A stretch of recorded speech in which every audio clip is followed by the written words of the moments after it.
Algunas escenas de este programa fueron grabadas nuevamente, incluyendo imágenes de las investigaciones.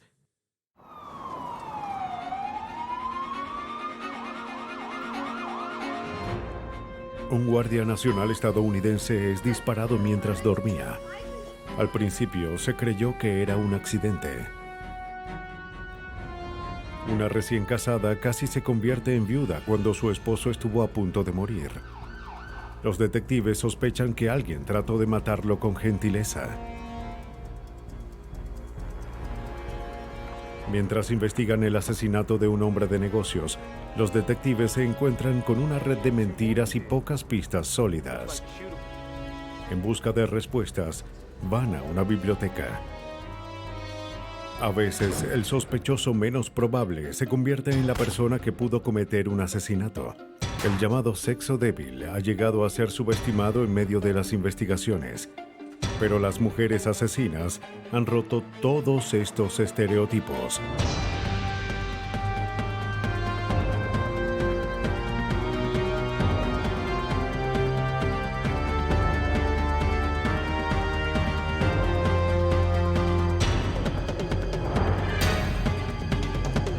Los nuevos detectives, casos estudiados por la ciencia forense.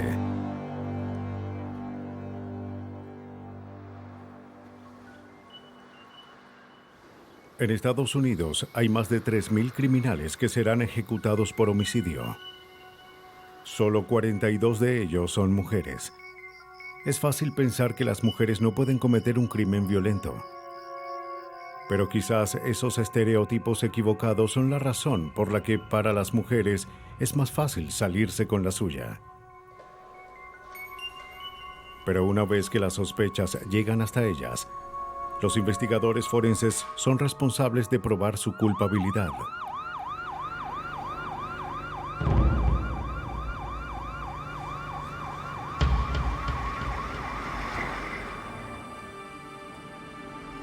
El 1 de febrero de 1988, los paramédicos del condado de Durham, Carolina del Norte, acuden al hogar de Barbara y Russell Stager, donde ocurrió un terrible accidente. Russell Stager fue disparado en la cabeza mientras dormía. Un arma calibre 25 y un casquillo usado yacían a su lado en la cama.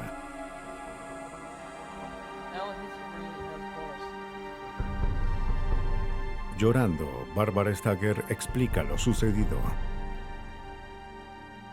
Aún soñolienta, por accidente había tomado el arma que usaban para protegerse de ladrones. Había tocado el gatillo y el arma disparó.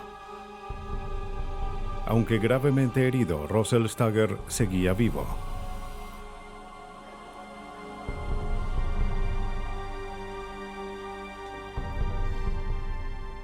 Los doctores hicieron lo que pudieron para salvarlo, pero horas después se confirmó el terrible pronóstico.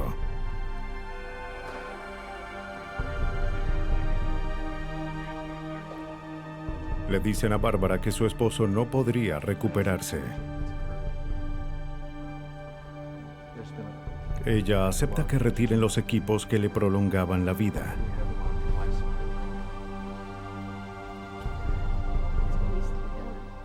Russell Stager muere esa tarde sin recuperar la conciencia.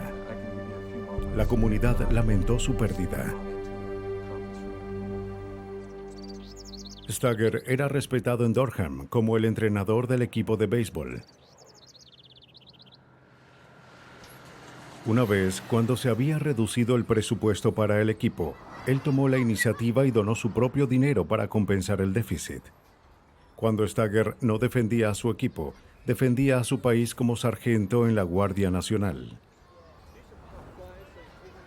La policía se preparaba para declarar su muerte como accidente. Pero su primera esposa, Lynn Snow, no estaba tan segura. Comentó sus sospechas a la policía. Aún era amiga de Russell, quien le dijo que su relación con Bárbara se había deteriorado, hasta el punto en que temía por su seguridad. Ella le pide a la policía que no cierre el caso. Según Snow, Russell dijo que Bárbara tenía un desastroso apetito por dinero, ropa y joyas. Russell no estaba seguro de dónde conseguía todo su dinero. Yo... lo que puedo decir... Para confirmar la historia de la primera esposa, los detectives interrogan a otros amigos de la víctima. Era el mejor entrenador. Sus compañeros de la Guardia Nacional afirman que Russell Stagger era instructor de tiro y tenía un extremo cuidado con las armas.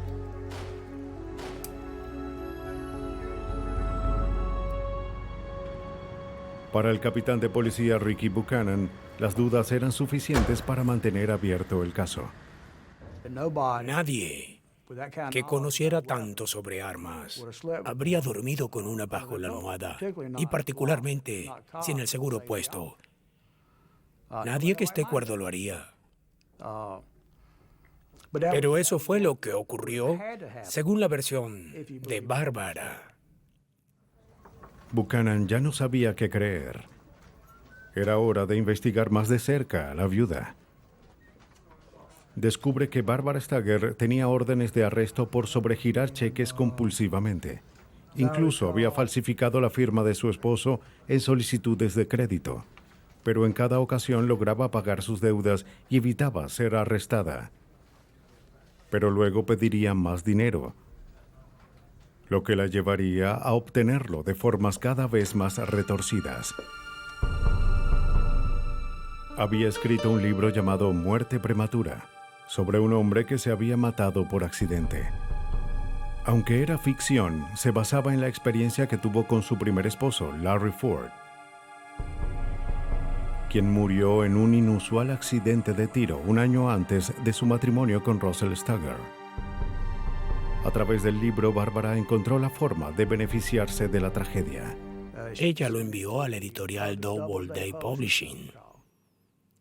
Ellos le enviaron una respuesta negativa, pero ella quitó el logo de la carta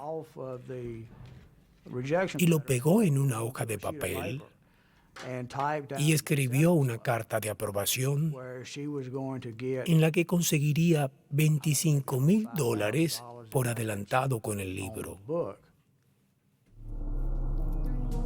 Usando la carta falsificada, Bárbara Stagger consiguió un préstamo bancario. Pero algunos amigos llamaron a la editorial para saber la fecha de publicación del libro. Y les respondieron que fue rechazado. Russell se enteró, pero pudo perdonar a Bárbara. Ella regresó los $25,000 y el banco no la demandó. Pero para los detectives parecía que ella había elegido otro objetivo para satisfacer su ambición. $25,000 era una cifra pequeña en comparación con la póliza de Russell Stagger. Al sumar sus pólizas, se supo que la viuda obtendría más de $200,000 con su muerte. Bárbara Stagger era conocida por mentir para obtener dinero. Buchanan sospechaba que también era capaz de matar. Él sabía que ella disparó. Ahora debía probar que no fue un accidente. Bárbara le había dicho a la policía que no sabía cómo disparar, pero los amigos de Russell no estaban de acuerdo. Dijeron que Bárbara era excelente en el tiro. El mismo Russell le había enseñado.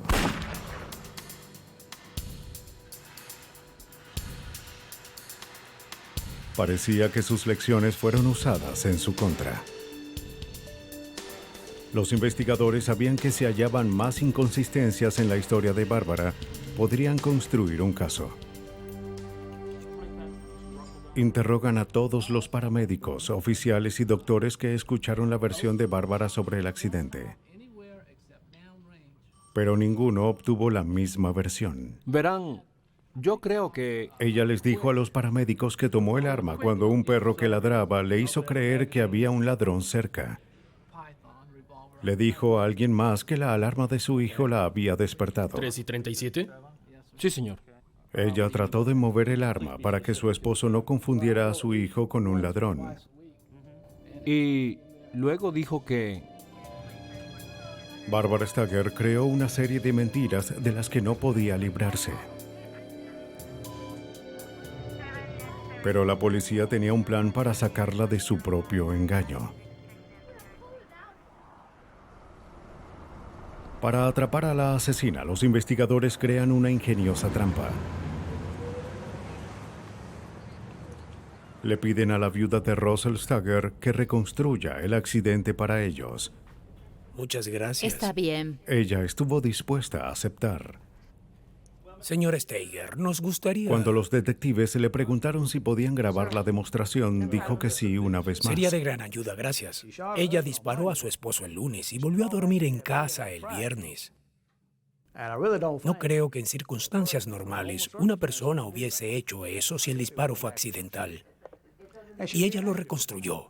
Y lo hizo sin emoción, sin vacilar. Ni siquiera. Simplemente. Esta vez, Bárbara afirmó que disparó el arma mientras estaba en un estado soñoliento. Empecé a despertar y me levanté. Todavía estaba soñolienta y le disparé porque no sabía. Se puso los lentes y encendió la luz. Colocó la cabeza de su esposo en su regazo tratando de revivirlo. Cuando los paramédicos llegan, la víctima aún parecía que dormía y no había sido movido. Para las autoridades era claro que Russell Stagger no recibió ayuda de su esposa. De hecho, entre el momento de la llamada de auxilio y la llegada de los paramédicos, se había vestido mientras que su esposo moría. Después de su demostración, lo único que quiso saber era cómo las compañías de seguros se darían cuenta de que la muerte había sido accidental. Hasta que eso fuese oficial, ella no recibiría un centavo. Bueno, primero no podemos... Los detectives le dijeron que aún faltaba papeleo. Después se fueron. Tenían lo que necesitaban en la cinta. Espero que jamás me suceda. No le di ninguna indicación de que estuviese satisfecho con lo que hacía. Pero al marcharme estaba segura de que declararíamos la muerte como accidental. Pero con la cinta la teníamos. Los detectives analizan la cinta de la demostración de Barbara Stagger con el fin de hallar inconsistencias. Ella les dijo que había disparado el arma mientras la sostenía al lado de la cama. Pero la ciencia forense cuenta otra historia. La bala atravesó el lado derecho inferior del cráneo de la víctima hacia el ojo izquierdo. En esta posición, se determina que el arma apuntaba hacia abajo. Pero según la versión de Bárbara, la bala hubiese salido disparada hacia arriba.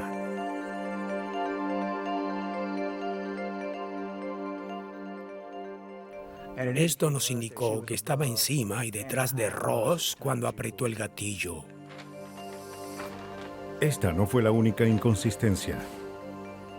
Si la pistola hubiese sido disparada debajo de las sábanas, como dijo Bárbara, habría quemaduras de pólvora en la tela, pero no se halló ninguna. Eso indicaba que el arma fue disparada a una distancia de la cama, pero el casquillo yacía al lado de la víctima. Nada era consistente, pero todo apuntaba a la culpabilidad de Bárbara. ¿Cómo está? Bien. Pero eso no fue todo. La policía descubre que horas después de reconstruir el incidente, presentó junto a dos familiares el testamento de la víctima para su legitimación. Aunque tenía la firma de Russell Stagger, los únicos testigos eran parientes cercanos de Bárbara. Dice que es la única beneficiaria. La empleada recordó que Bárbara no mostró emoción alguna Estimamos durante que el serían proceso. $200,000. Al darse cuenta de la rapidez con la que Bárbara trató de beneficiarse del documento, los detectives lo examinan como pista potencial. Comparan la firma del testamento con la de los papeles de la víctima. Descubren que definitivamente había sido falsificada. Fue solo uno más de los documentos falsificados de Bárbara. La herencia y el dinero del seguro podrían haber sido el motivo para asesinar a su esposo, o simplemente lo había hecho para beneficiarse del accidente de Russell. Se necesitaba una pista más tangible para vincularla con el asesinato intencional de su esposo. Se presta atención a la proximidad entre el casquillo disparado con el cuerpo de la víctima. El arma es llevada al laboratorio de la Oficina Estatal de Investigación en Carolina del Norte. Allí, expertos analizan más de 30.000 piezas de evidencia cada año para agencias estatales, locales y militares de la ley.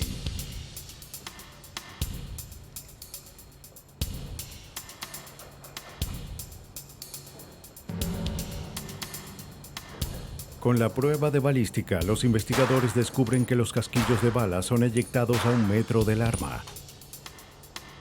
No era lógico que el casquillo estuviese tan cerca de la cabeza de la víctima, a menos que Bárbara lo hubiese movido después de disparar.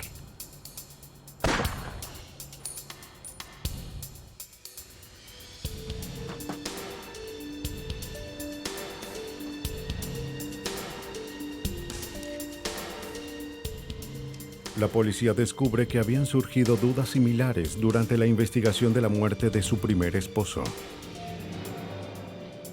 De acuerdo con reportajes sobre la muerte de su primer esposo, se observó que la posición del casquillo era sospechosa, pero no era suficiente evidencia para abrir un caso de homicidio. Parecía que Bárbara había recurrido a viejos trucos, pero esta vez no se saldría con la suya.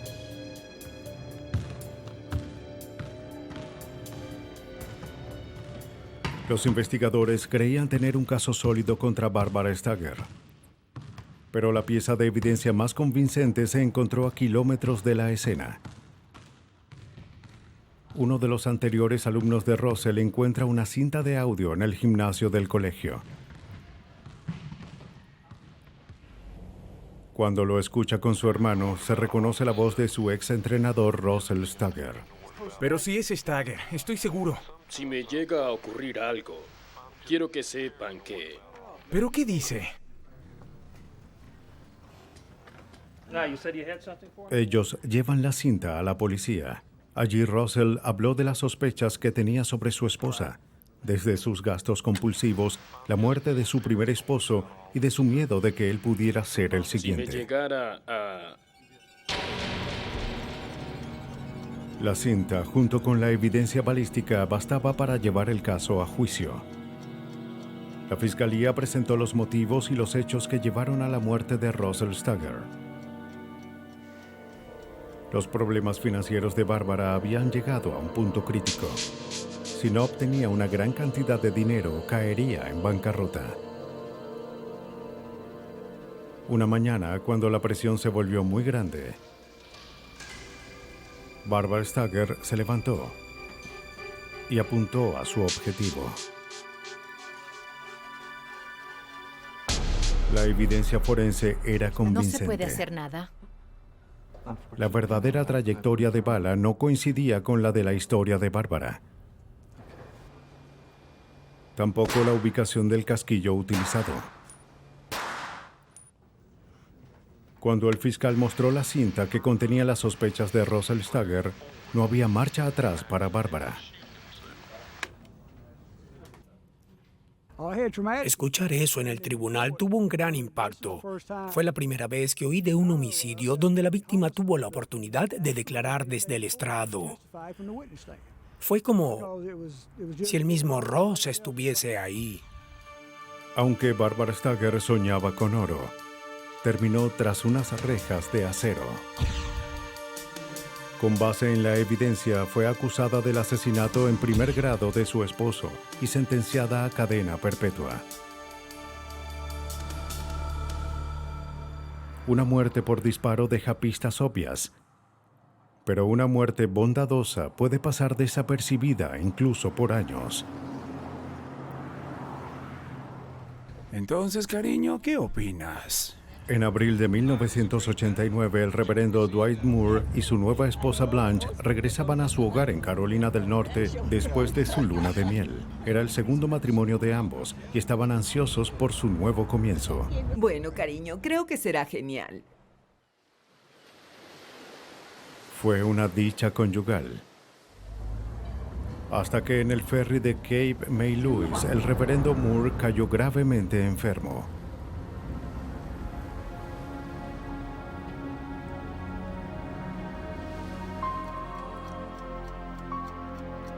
Blanche llevó a su esposo de vuelta a Winston-Salem a fin de ayudarlo a recuperar la salud. Listo, cariño. Era una buena cocinera y pensó que algunos de sus platillos serían de ayuda.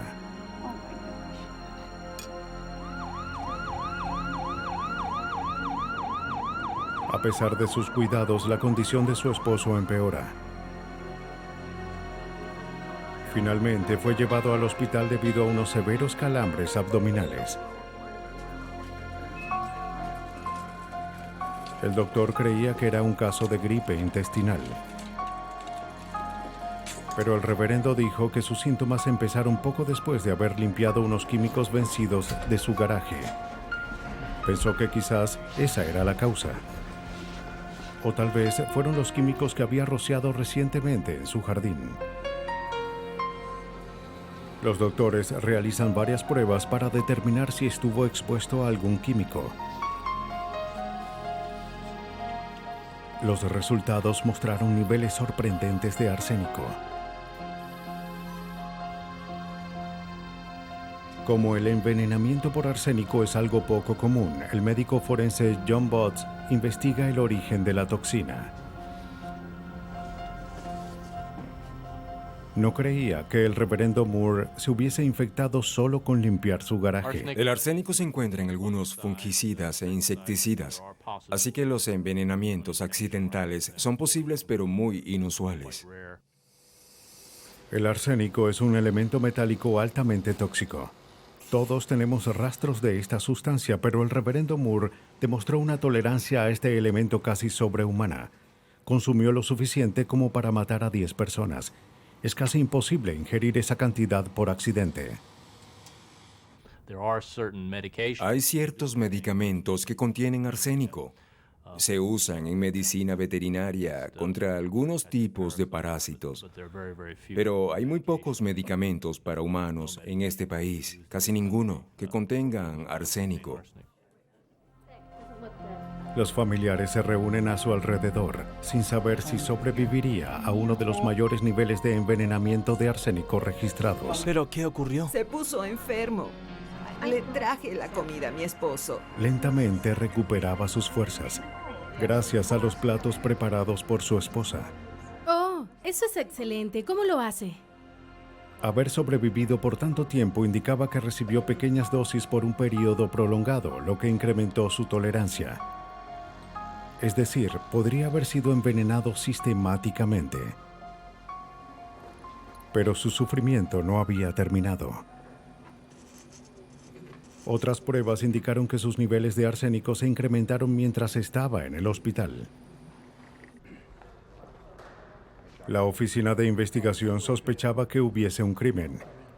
Así que desocuparon la habitación del reverendo y colocaron un guardia en la puerta. Tengo órdenes de desocupar la habitación. El paciente no comió nada que proviniera de fuera del hospital.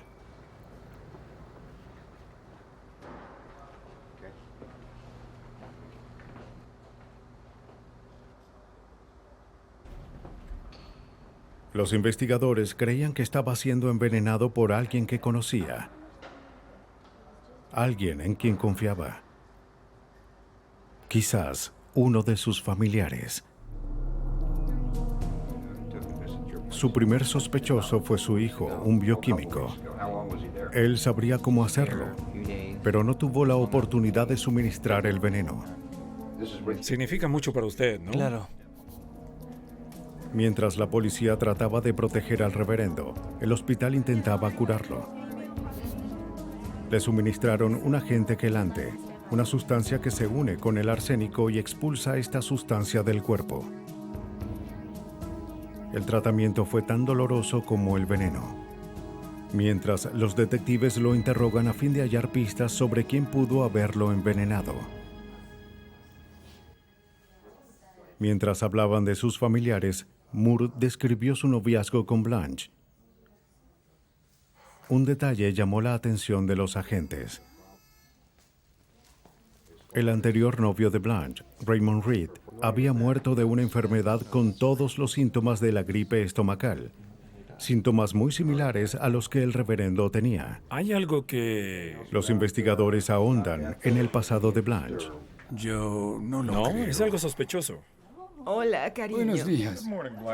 Buenos días. Había conocido a Raymond Reed, su anterior novio, mientras trabajaba en la tienda que él manejaba.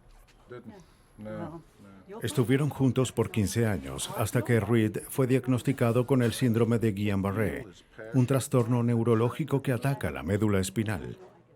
Su primer síntoma es debilidad, que puede pasar a la parálisis y a veces la muerte. Pero otro detalle aterrador sobre este síndrome es que es uno de los síntomas del envenenamiento prolongado por arsénico. Para probar esa teoría, los investigadores piden los registros médicos de Reed. Mientras esperan, toman una muestra del cabello del reverendo para saber por cuánto tiempo fue envenenado. Llévalo al... El cabello es una sustancia muy útil en los casos de envenenamiento por arsénico, ya que mientras crece, el arsénico que está en la sangre se depositará en las raíces de ese cabello. ¿Cómo le va? Como una Dalila de tiempos modernos, Blanche creyó que no la acusarían si cortaba el cabello de su esposo. Serás el más atractivo en todo el hospital. Pero cuando llevó a su hermano al hospital para hacerlo, ya era demasiado tarde. Los investigadores ya tenían la muestra que necesitaban.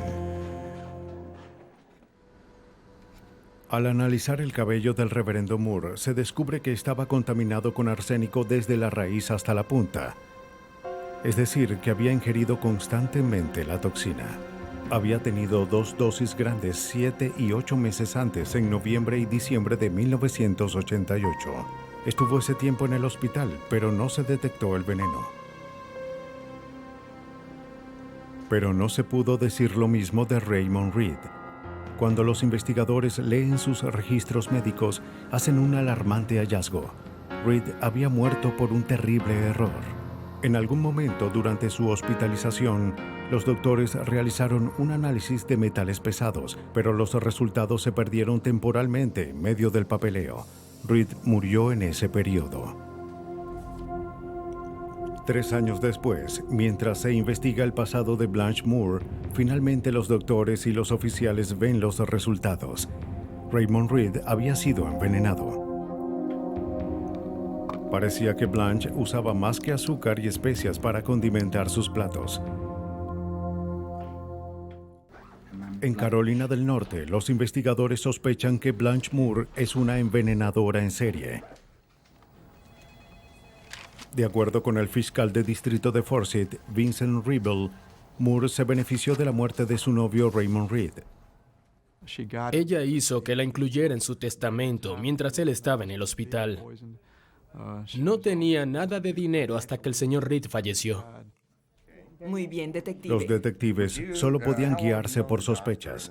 Si Blanche había envenenado a su esposo, la evidencia estaba enterrada con él. Ahora los detectives tenían que cavar para poder lograr su caso. No sé cómo ocurrió. Ya veo. Aunque casi nunca se sospecha de envenenamiento por arsénico, si se busca es fácil de encontrar. La sustancia permanece en el cuerpo mucho después de terminar su función fatal. La Oficina de Investigación obtuvo el permiso de exhumar el cuerpo. La mejor pista del arsénico es que no desaparece. Se adhiere al tejido. Es descrito como un metal pesado. Es un elemento. Es una sustancia ideal para buscar porque estaba allí. Los rayos X pueden mostrar una gran dosis de arsénico en el estómago. Otra señal del envenenamiento son franjas descoloridas en las uñas de los dedos. El cuerpo de Reed tenía esas marcas. La forma más precisa de determinar la presencia de arsénico en los restos es la prueba de Range. En la oficina del forense se extraen muestras de tejido del cuerpo de Reed. Luego se disuelven en ácido. y se coloca un alambre de cobre en la sustancia resultante. Si hay arsénico, se adherirá al cable y le dará un color negro.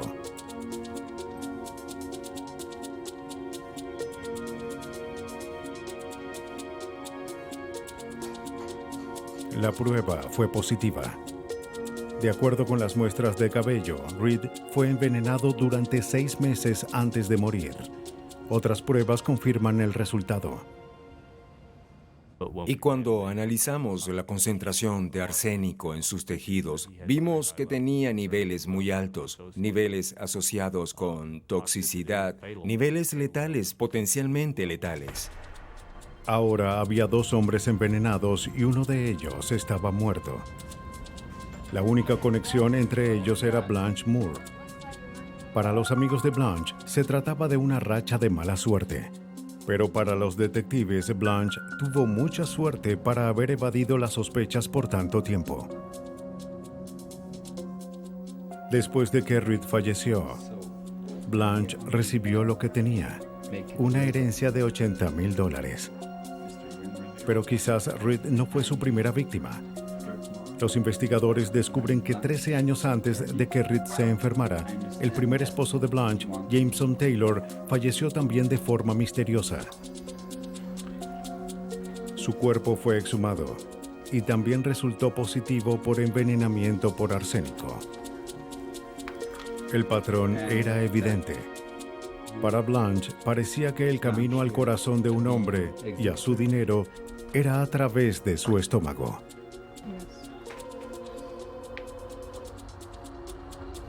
Pero el reverendo Moore, el actual esposo de Blanche, era una presa mayor. Su seguro y bienes le daban un valor de $250,000 si moría. Pero ella aún no podía obtenerlos. Moore luchaba por su vida. Los doctores no suelen pensar en el envenenamiento hasta que es muy tarde. Pero a diferencia de Taylor y Reed, el reverendo Moore sobrevive afortunadamente. La evidencia forense ayudó a los agentes a seguir el rastro de crímenes de Blanche. Ella llevaba a sus víctimas hasta la muerte, fingiendo cuidarlos durante sus peores momentos. Señora, espere un momento, Blanche por favor. alimentó a Reed hasta matarlo. Hola, cariño. Te daré algo muy delicioso. Sin duda, planeaba servirle el mismo platillo al reverendo Moore. Prueba esto. Pero aunque la salud del sacerdote ya no corría peligro, el caso en contra de su esposa sí lo hacía. ¿Está bueno? ¿Te gusta? Había que probar que ella era una envenenadora en serie. Eso está muy bueno. Nos preocupaba que ella tratara de engañar esta vez al jurado y los convenciera con su encanto de que era inocente de este crimen.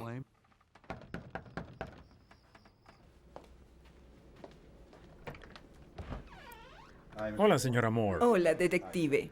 Al ser arrestada por los asesinatos de James Taylor y Raymond Reed, ella niega todos los cargos, afirmando que era víctima de una enorme conspiración. No es cierto. Tenemos que arrestarla. No fui por yo. haber- Cuando llegó al estrado, negó haber llevado comida al hospital y acusó a las enfermeras y doctores de mentir sobre ella. Los acusó de falsificar los registros médicos en ese tiempo, que indicaban que ella traía comida casera al paciente. Más de 50 testigos de varios hospitales recordaban la apariencia amable de Blanche y sus habilidades culinarias.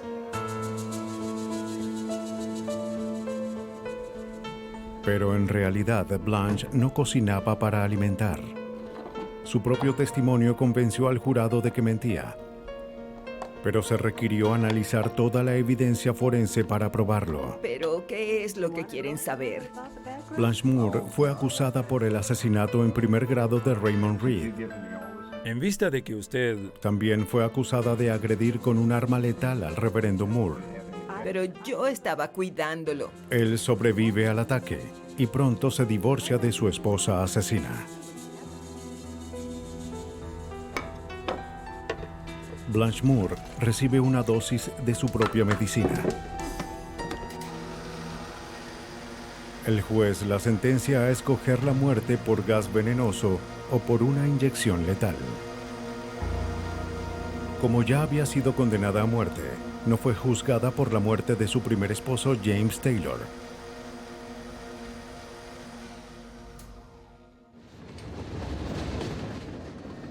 ...60% de las mujeres asesinas usan venenos. Esto destruye a la víctima por dentro, pero preserva la apariencia inocente de la responsable. Pero las asesinas más sutiles son las que nunca aparecen en la escena del crimen. El 21 de enero de 1992, la intensa búsqueda de un hombre desaparecido cerca de Kingston, Carolina del Norte, llega a un espantoso final. Las autoridades al fin encuentran el cuerpo de Billy White, un exitoso vendedor de seguros. Había sido disparado cerca de su camioneta en un camino solitario. Los bolsillos de la víctima estaban afuera y su billetera vacía. A primera vista, el motivo parecía ser el robo. El agente especial de la agencia de investigación, Ken Raper, acude a la escena. No tenía mucho para continuar. Parecía que tenía 2 disparos, uno en el pecho y otro en su lado izquierdo. Eran de un arma. En ese momento pensé que eran perdigones, 00 o 000. Parece que tiene 2 disparos. Pero no había casquillos en la escena. Hacer la autopsia. Oficial, ¿puede...? La única pista en el lugar era una huella de neumático cerca del cuerpo de la víctima. La huella es fotografiada desde todos los ángulos para compararla con la de un posible auto sospechoso. Los investigadores hablan con la esposa de la víctima, Sylvia White. Ella cree que su esposo fue asesinado mientras iba a ver a un nuevo cliente. Con el sujeto. Sylvia a veces trabajaba como la secretaria de su esposo. Declara que un hombre llamado Timmy Connors la había llamado para comprar una gran póliza de seguros. Estaba interesado en comprar una póliza. Ella dio los datos de Connor a su esposo para cerrar la venta. Billy iría a donde fuese para conocer a un nuevo cliente. Él quería ir y concretarla. Su entusiasmo pudo haberlo llevado hasta la muerte. Era agradable, no muy hablador.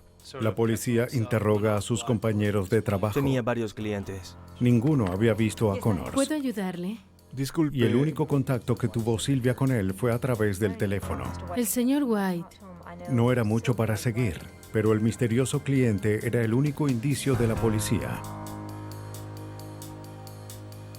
Se pide información a la comunidad a través de la televisión y anuncios publicitarios. Entonces... Luego, una informante anónima llama a la policía. Les dice que un carpintero de cabello largo había pedido a varias personas que asesinaran a Billy White. También mencionó el lugar donde este carpintero trabajaba, pero no sabía el nombre del sujeto. Tenía que llamar a la policía. ¿Qué sucede? Los investigadores se dirigen al lugar, pero no hallan a nadie que concuerde con la descripción. Al mismo tiempo, los detectives trabajan con agencias de la ley locales para revisar las fotos de prontuario y hallar a un sospechoso. ¿Qué hay que hacer ahora? Hay que revisar estos documentos. Mientras la policía interrogaba a familiares de Sylvia White, descubren que ella había contratado a un hombre llamado Linwood Taylor para hacer varios trabajos. La foto de Taylor coincidía con la descripción. Los investigadores también descubren que él trabajaba en el lugar mencionado por la informante. Taylor es interrogado. Al principio negó conocer a los White, pero los investigadores sabían que era mentira y se lo dijeron. Sí, estaba en... Pero luego confesó haber cometido el asesinato. Dijo que el motivo fue el dinero. Fue contratado para matar a Billy White. Confesó que la persona que había planeado todo fue Sylvia White. El agente Eric Smith estuvo presente en el interrogatorio. Dijo que conocía a Sylvia White desde hace un año y que en ese tiempo ella le contó historias de su esposo, que él la maltrataba y abusaba. El señor Taylor dijo que llegó a sentir pena por la señora Sylvia White, pero también que en el momento del interrogatorio ya no creía en muchas de las historias que ella le había dicho. Taylor afirmó que Sylvia le había ofrecido $20,000 y una camioneta si mataba a su esposo. Conocía a... Él dijo que lo haría, pero no tenía el valor. Sylvia se impacientó. Luego le reveló un secreto. Ella le dijo que si él no podía hacerlo, ella lo haría. Que no era la primera vez, que había tenido un hijastro que no le agradaba, así que metió su cabeza en una bolsa hasta que dejó de respirar. La muerte del hijastro de Sylvia 10 años atrás fue declarada como accidente. Si las afirmaciones de Taylor sobre Sylvia eran ciertas, entonces la viuda dolida era en realidad una asesina a sangre fría, que no se detendría ante nada a fin de obtener lo que quisiera. Ella puede... Ahora los detectives necesitaban pruebas de que ella estaba involucrada. ¿Por cuánto? Taylor le contó a la policía durante su confesión que su tío, Ernest Basden, también estaba involucrado en la muerte de Billy White.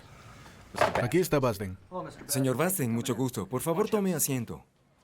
Basden fue llamado a la estación. ¿Se reunió con el señor Taylor, no? Al principio negó haber matado al vendedor de seguros. Él regresó y... Pero luego, como su sobrino, se dio cuenta de que lo mejor era decir la verdad.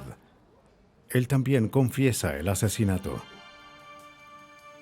Dijo que él había apretado el gatillo ya que necesitaba el dinero de Sylvia White. La policía tenía 2 confesiones separadas y ambas implicaban a la viuda de la víctima. Puede que hubiese pagado a los asesinos de su esposo, pero no compró su silencio. Los agentes debían confirmar las confesiones con pruebas sólidas si querían crear un caso contra Sylvia White. Todo lo que tenían para vincular a los sujetos con el crimen eran las huellas dejadas en la escena. Obtienen una orden para examinar las huellas de los autos de Linwood Taylor. Se remolcó un Cutlass y un Camaro. Y cuando llegué y observé las huellas de las llantas de ambos vehículos, supe que debíamos removerlas del Camaro, ya que eran consistentes con el diseño que vi en la escena aquel día. Una prueba de laboratorio de las huellas de la llanta confirma que el auto de Taylor estuvo en la escena del crimen.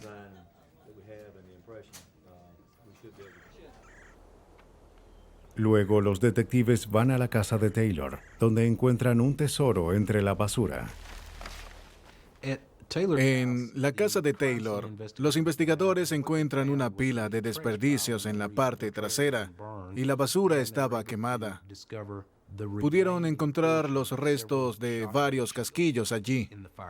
La parte de plástico fue quemada, destruida, pero el casquillo seguía allí. Posiblemente fueron los casquillos desaparecidos de la escena del crimen. La oficina de investigación los analiza, pero aún no tenían el arma asesina. Taylor y Basden declararon haber cortado el arma con una sierra y que luego la incrustaron en un envase de cemento y la lanzaron por un puente. Fuimos al área del río Neus y varios buzos entraron en el agua. Y después de 5 o 10 minutos, localizaron el envase al lado norte del puente. Y tal como Taylor declaró, estaba lleno de cemento.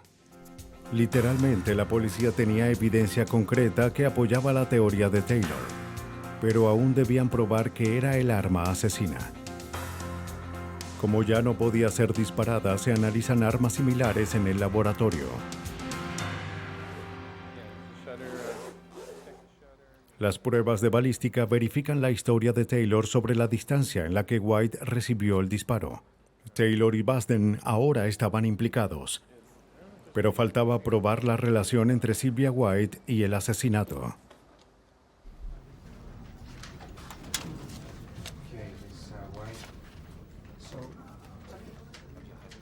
Sylvia insistió en que no conocía a Taylor, pero los investigadores tenían testigos que los habían visto juntos. Taylor admitió haber recibido un pago parcial de $1,500 de White días después del asesinato. Los detectives encuentran el origen del dinero. Un amigo de la familia y socio del señor White le había dado a Sylvia $1,500 unos días antes. Pudimos encontrar el banco que hizo efectivo el cheque que la señora White endosó. Taylor nos dijo que el dinero que recibió estaba en un sobre bancario. Era del mismo banco que hizo efectivo el cheque de Sylvia. Taylor también declaró que Sylvia había intentado matar a su esposo antes de contratarlo. Ella le dijo que había leído sobre plantas venenosas en la biblioteca. Trató de darle algunas, pero solo se enfermó.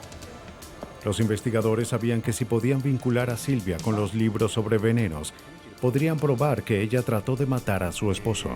Puede ser este. Los agentes van a la biblioteca a buscar pistas. Allí encuentran varios libros sobre plantas venenosas. A un libro le faltaban páginas. De acuerdo con el índice, esas páginas trataban de la cicuta, una planta común en el área. El agente Smith manda a buscar huellas en el libro. Le dije que era un 50-50, pero que lo necesitábamos para vincular a la señora White con el crimen. Y él buscó el libro, lo sacó de la biblioteca y lo envió al laboratorio. Cerca de las páginas desaparecidas encuentran una huella de palma. Al compararla con la huella de Sylvia White, la coincidencia fue perfecta.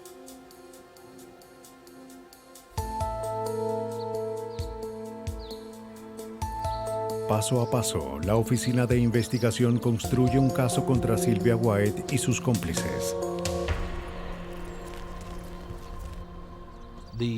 La evidencia hallada en el laboratorio definitivamente vinculó el auto de Linwood Taylor con la escena. Pudimos corroborar la historia que Sylvia White le dijo a Taylor sobre Timmy Connors a través de los interrogatorios. La pieza faltante fue la huella de Sylvia White en el libro de plantas venenosas en Carolina del Norte, lo que la vinculó con el libro. La evidencia encontrada implicaba a Sylvia White en la muerte de su esposo. Mientras la evidencia se reúne, la verdad sale a la luz. Basden dijo que su sobrino, Linwood Taylor, le habló sobre el asesinato durante una fiesta en octubre del año anterior. Sí, claro. Pero Basden hizo oídos sordos hasta que tuvo problemas económicos. Pero piénsalo. En enero aceptó el encargo por dinero.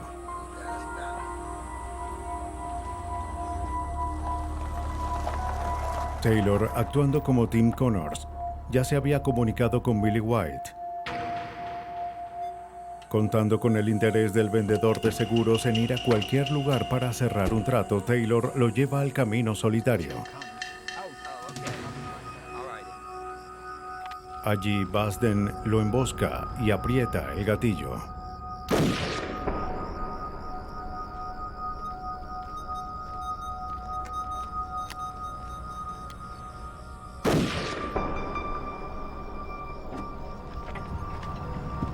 Ambos toman el dinero del vendedor y recogen los casquillos usados.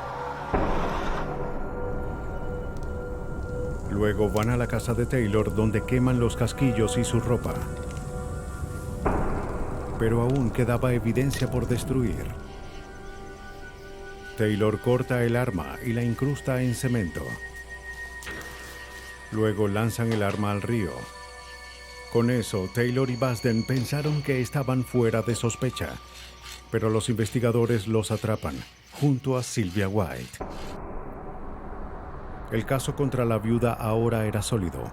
Aún así, Sylvia White podía salirse con la suya, al menos hasta ahora. Para reforzar el caso, los detectives confirman la historia de Taylor de que Sylvia había asesinado a su hijastro 10 años antes. Exhumamos el cuerpo y lo llevamos a Chapel Hill, y los resultados de ese examen médico revelaron que Billy White había recibido lesiones antes de su muerte, por las que no había un tratamiento médico documentado. Una de ellas era una fractura en el cráneo. Una bolsa de plástico fue encontrada en la tráquea del niño. La víctima había sido asesinada. Antes de que comenzara el juicio por el asesinato de su esposo, Sylvia White fue arrestada por el asesinato de su hijastro. Recibió cadena perpetua. Pero eso no es todo. Con la confesión de Linwood Taylor y la evidencia forense que la respaldaba, Sylvia no tenía con qué defenderse. En 1993 se declaró culpable de asesinato en segundo grado por la muerte de su esposo y fue sentenciada a otra cadena perpetua más 10 años. Linwood Taylor y Ernest Basden también fueron acusados de asesinato en primer grado. Taylor recibió perpetua. Por apretar el gatillo, Basden fue condenado a muerte. Sylvia White trató la muerte de su esposo como un negocio. Contrató a alguien que hiciera el trabajo por ella, lo que le facilitó las cosas. Blanche Moore y Barbara Stager usaron otras técnicas para distanciarse de sus crímenes. Blanche Taylor Moore se hizo pasar por un alma caritativa mientras envenenaba a sus víctimas. Barbara Stager fingía matar por error, haciendo que sus crímenes parecieran accidentes trágicos. En cada caso, los forenses revelaron una historia diferente. Puede que las mujeres no sean tan agresivas como los hombres, pero sus métodos pueden ser igual de letales.